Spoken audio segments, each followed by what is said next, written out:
Good day, we will demonstrate how to use a proper triangular bandage for the arm, chest, forehead, and knee to support injuries. The arm sling is used for fractures, sprains, or wounds in the arm or hand.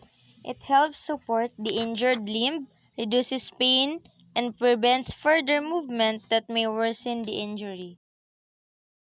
Forehead bandage is used to cover wounds on the forehead or scalp.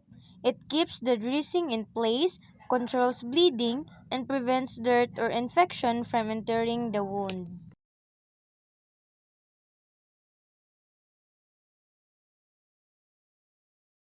Chest bandage is applied to wounds or injuries in the chest area.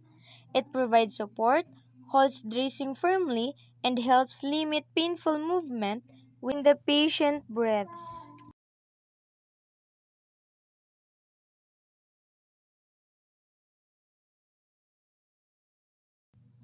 The cravat of the knee is used to immobilize or secure a dressing on knee injuries.